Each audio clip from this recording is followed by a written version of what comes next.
सोमनाथ स्वाभिमान पर्व।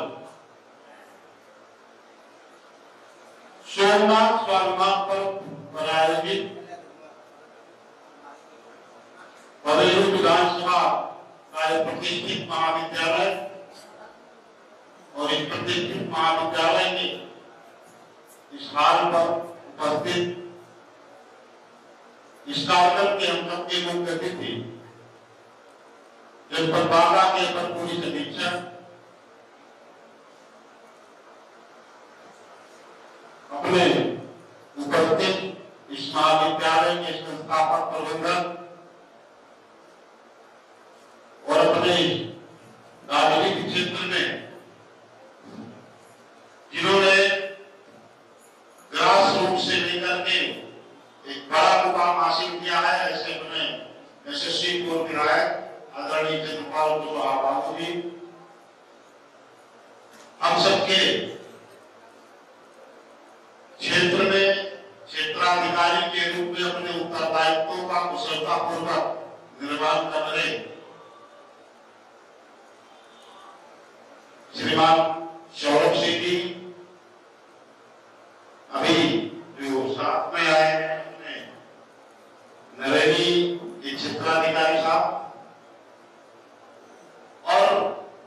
इस महाविद्यालय के जो एकेडमिक प्रशासनिक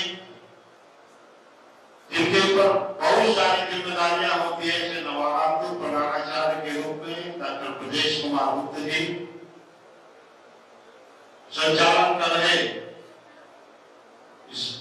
महाविद्यालय के शिक्षक शिक्षा संकाय के अपने प्राध्यापक आदरणीय अभिषेक द्विवेदी पंकज जी, सभी सम्मानित प्राध्यापक बंधु, छात्रों के रूप में अभी प्रतिभागियों के रूप में जिन बंधुओं ने सोमनाथ के बारे में अपनी राय, अपने विचार, अपनी अभिव्यक्ति व्यक्त किया और हमारे लोकतंत्र के चौथे स्तंभ के रूप में print media, electronic media, social media से संबंधित सभी मेरे पत्रकार साथी, अभी मुझसे पूर्व सभी वक्ताओं ने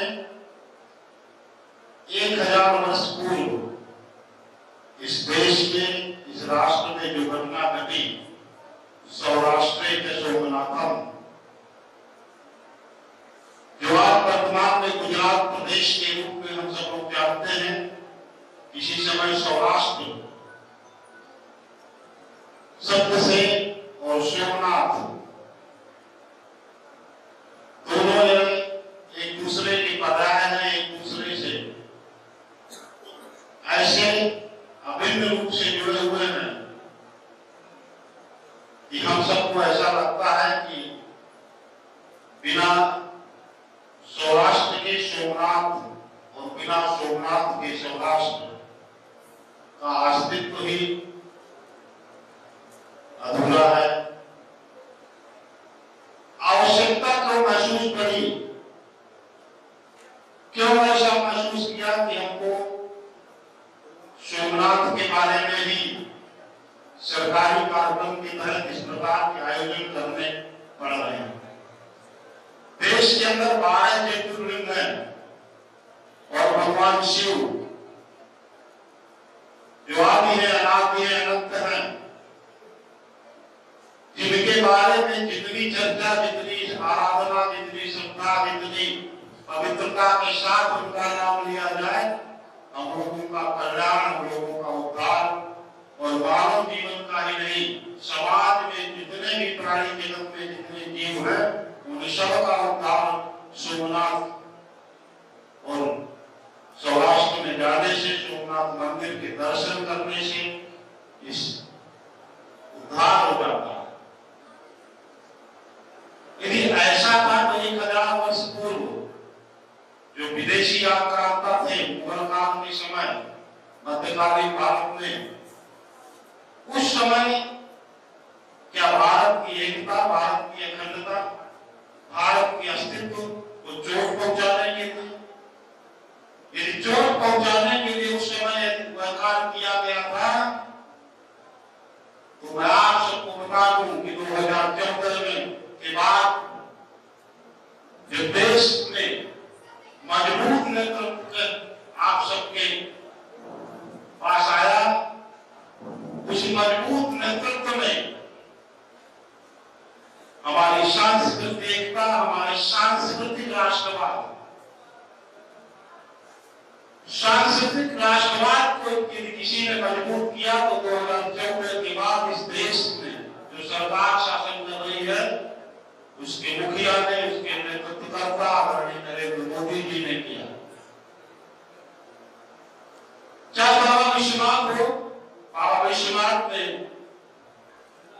काशी कॉरिडोर का निर्माण और उस कॉरिडोर में के माध्यम से जो हमारी सांस्कृतिक विरासत है, सनातन संस्कृति की रक्षा, सनातन संस्कृति को मजबूत करना, सनातन संस्कृति को सुदृढ़ करना और इस देश के स्वाभिमान, मान और सम्मान और अपने अतीत के गौरव को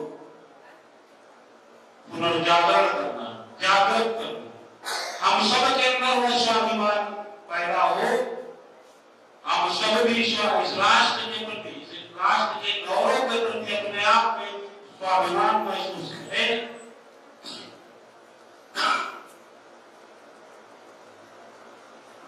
कि जिन विदेशी आक्रांताओं ने इस देश की अस्मिता, इस देश के मान बिंदुओं को, इस देश की आस्था के केंद्रों को, हमारी आराधना के केंद्रों को तोड़ने का काम किया था, तो आज पुनर्जागरण का समय है और वर्तमान की सरकार और देश के यशस्वी प्रधानमंत्री ऐसे सभी मान बिंदुओं की सुरक्षा और भारत के पुनर्जागरण को पुनः वापस ला करके इस देश को सशक्त, समृद्ध और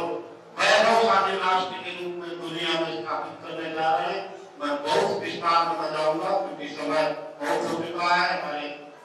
जो मुख्य अतिथि हैं, अभी उनको